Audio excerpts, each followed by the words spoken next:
Good afternoon students. आज हम राष्ट्रीय शिक्षा नीति 1968 पर चर्चा करेंगे। हालांकि हमने पिछले अध्याय में शिक्षा आयोग जो 1964 पर चर्चा करी थी, तो वो उसमें मैंने आप लोगों को बताया था कि जो उसकी संस्तुतियाँ थी, जो सुझाव उन्होंने दिए थे, वो आगे चलकर जो राष्ट्रीय शिक्षा नीति बनी है वो उन्हीं संस्तुतियों पर आधारित थी। तो इसकी जो प्रमुख बिंदु हैं वो इस प्रकार हैं: निःशुल्क तथा अनिवार्य शिक्षा।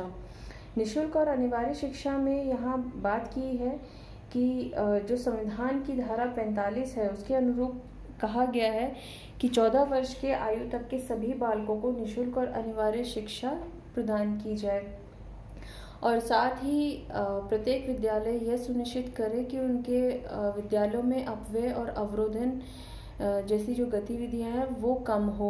यानी कि जो पढ़ाई बीच में से ही जो छात्र अपने विद्यालय छोड़ देते हैं किसी कारणवश, वो ऐसा ना हो और पाठ्यक्रम को सफलतापूर्वक पूर्ण कराया जा सके। तो ये निःशुल्क और अनिवार्य शिक्षा में इन्होंने बात की है। दूसरे पॉइंट पर आते हैं: अध्यापकों की स्थिति, पारिश्रमिक तथा शिक्षा। यहाँ जो बात की है कि शिक्षा की गुणवत्ता और राष्ट्रीय विकास में जो योगदान करने वाले कारक हैं उसमें अध्यापक को बहुत ही महत्वपूर्ण माना गया है, उसको सर्वोच्च माना गया है। और इसी के लिए इसमें कहा गया है कि अध्यापक जो है उसका समाज में एक प्रतिष्ठित स्थान है और उसको पर्याप्त और संतोषजनक पारिश्रमिक देना चाहिए, और साथ ही अध्यापक के प्रशिक्षण पर भी ज़्यादा जोर देने की आवश्यकता है। तीसरा पॉइंट चलते हैं: भाषाओं का विकास।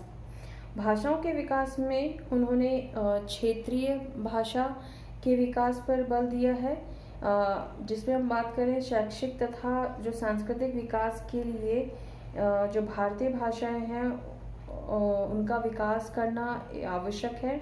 साथ ही इन्होंने त्रिभाषा सूत्र यानी कि माध्यमिक स्तर पर त्रिभाषा सूत्र को अपनाने और लागू करने की बात कही है। इसमें जो त्रिभाषा सूत्र में क्या है कि हिंदी जो भाषी राज्यों में हिंदी व अंग्रेजी के अलावा किसी एक आधुनिक भाषा जिसमें किसी दक्षिण भाषा को महत्वता दी जाए या वरीयता दी जाए, और तथा अहिंदी भाषी राज्यों में क्षेत्रीय भाषा अंग्रेजी के साथ हिंदी को रखना चाहिए। ये इन्होंने त्रिभाषा फॉर्मूला या त्रिभाषा सूत्र के ऊपर बात रखी थी। और इन्होंने विश्वविद्यालय तथा कॉलेज में हिंदी और अंग्रेजी के साथ पाठ्यक्रमों की व्यवस्था की जानी चाहिए, ये ऐसा इन्होंने कहा है, ताकि जो छात्र हैं वो विश्वविद्यालय के मानकों के जो अनुरूप हैं इन भाषाओं में प्रवीणता हासिल कर सकें। आइए आगे चलते हैं: समान शैक्षिक अवसर। समान शैक्षिक अवसर की यहाँ बात की है कि जो शैक्षिक सुविधाएं हैं वो समानता उसमें समानता होनी चाहिए। जो क्षेत्रीय असंतुलन है उसको समाप्त कर देना चाहिए। जो ग्रामीण और अन्य पिछड़े जो क्षेत्र हैं वहाँ अच्छी शैक्षिक सुविधाएं उपलब्ध कराई जानी चाहिए। और साथ ही राष्ट्रीय एकता को बढ़ाने के लिए समान स्कूल पद्धति यानी कि जिसे हम कॉमन स्कूल सिस्टम कहते हैं उसको भी अपनाया जाना चाहिए। तो ये इन्होंने इसमें समान शैक्षिक अवसर में बात कही है, और जो भी विद्यार्थी हैं उनका चयन मेरिट के आधार पर होना चाहिए, ये बात की है। और साथ ही इसमें नारी शिक्षा यानी कि जो लड़कियों की शिक्षा है उस पर विशेष बल देने की बात कही है। जो पिछड़े वर्ग हैं और विकलांग जो बालक हैं उनकी शैक्षिक सुविधाओं पर विकास की बात कही है। शारीरिक और मानसिक रूप से जो विकलांग बालक हैं उनकी सुविधाओं और शैक्षिक सुविधाओं की भी उन्होंने बात करी है। तो ये था समान शैक्षिक अवसर। आगे चलते हैं: साक्षरता तथा प्रौढ़ शिक्षा का प्रचार। यहाँ पे जन निरक्षरता को समाप्त करने की बात कही है कि सभी को साक्षर करना है, सभी को पढ़ना लिखना आना चाहिए। जो भी श्रमिक अगर उद्योगों में काम भी कर रहे हैं तो उनको भी जो तकनीकी व्यवहारिक ज्ञान है वो उनको देने की बात इसमें की है कि उनको भी ज्ञान देने की आवश्यकता है। छठा पॉइंट है हमारा पुस्तकों का उत्पादन।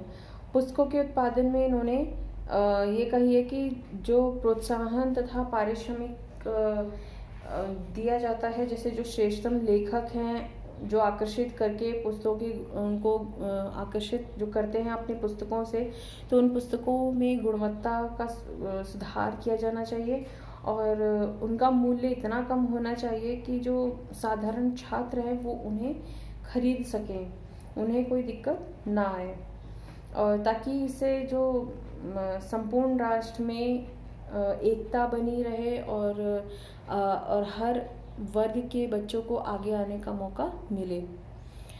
अगला है खेलकूद और क्रीड़ा। खेलकूद और क्रीड़ा, इसमें शारीरिक स्वास्थ्य और क्रीड़ा कौशल की बात कही गई है कि जो विद्यार्थी स्वास्थ्य शिक्षा या क्रीड़ा में आगे हैं उनको और प्रोत्साहन देना चाहिए। अगला पॉइंट है हमारा विज्ञान शिक्षा तथा अनुसंधान। इसमें राष्ट्रीय अर्थव्यवस्था की विकास की अगर गति को बढ़ाने के लिए विज्ञान की शिक्षा और अनुसंधान को उच्च प्राथमिकता दी जानी चाहिए, ऐसा कहा है। साथ ही स्कूल व्यवस्था के अंत तक विज्ञान और गणित सामान्य शिक्षा के अभिन्न अंग होने चाहिए।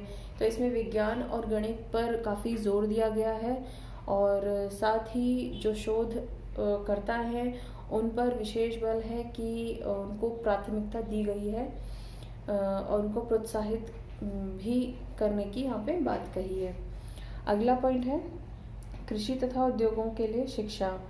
यहाँ पे कृषि के लिए बात की है कि प्रत्येक राज्य में कम से कम एक कृषि विश्वविद्यालय खोला जाना चाहिए और साथ ही जो तकनीकी शिक्षा है, तकनीकी शिक्षा से संबंधित जो उद्योग हैं या जो वहाँ के श्रमिक हैं उनको व्यवहारिक प्रशिक्षण दिया जाना चाहिए। और क्योंकि इसमें बात कही है कि राष्ट्र की जो कृषि है, औद्योगिक है और तकनीकी है, उसमें जो जनशक्ति है उसकी आवश्यकता में निरंतर जो है समीक्षा होती रहनी चाहिए। तो यहाँ पे तीनों कृषि, उद्योग और तकनीकी शिक्षा की बात की है कि यहाँ पे समीक्षा होनी भी इसकी बहुत ज़रूरी है। अगला पॉइंट है हमारा अल्पसंख्यकों की शिक्षा। अल्पसंख्यकों की, जिसमें जो पिछड़े वर्ग हैं, जो वंचित वर्ग हैं, समाज के वंचित वर्ग हैं, उन्हें शिक्षित करना चाहिए ताकि वो भी आगे आएँ, उन्हें भी मौका मिले और वो भी शिक्षा से वंचित ना रह जाएं। अगला पॉइंट है हमारा शैक्षिक ढांचा। शैक्षिक ढांचे में इन्होंने 10+2+3 का फॉर्मूला बताया है। जैसे उस ढांचे को अपनाना चाहिए जिसमें 2 वर्ष का उच्च माध्यमिक स्तर स्थानीय आवश्यकताओं के अनुरूप स्कूलों में अथवा कॉलेज में अथवा दोनों में हो सकता है, ये ऐसा उन्होंने कहा है। तो जो राष्ट्रीय शिक्षा नीति है वो 1968 की घोषणा होने पर इसके संबंध में अगर हम बात करें तो बहुत सारी मिश्रित प्रतिक्रियाएं हुई हैं। बहुत लोगों ने इस पे अपने विचार भी रखे हैं। तो कुछ ने इसका स्वागत बहुत अच्छे से किया है, कुछ ने इसकी आलोचनाएं भी की हैं। तो इसी जो 1968 की जो राष्ट्रीय शिक्षा नीति है वो एक अत्यंत महत्वपूर्ण घटना है भारतीय शिक्षा के इतिहास में। और साथ ही इस शिक्षा नीति ने जो राष्ट्र की लक्ष्य विहीन शिक्षा प्रणाली थी उसको एक इन्होंने दिशा प्रदान करने का भी प्रयास किया है। और एक लंबी अवधि तक हम कह सकते हैं कि राष्ट्र की जो शिक्षा व्यवस्था का विकास है इस शिक्षा नीति के अनुरूप ही होता रहा है। तो ये थे हमारे राष्ट्रीय शिक्षा नीति 1968 के प्रमुख बिंदु। आगे हम चर्चा करेंगे राष्ट्रीय शिक्षा नीति 1986 पर। धन्यवाद।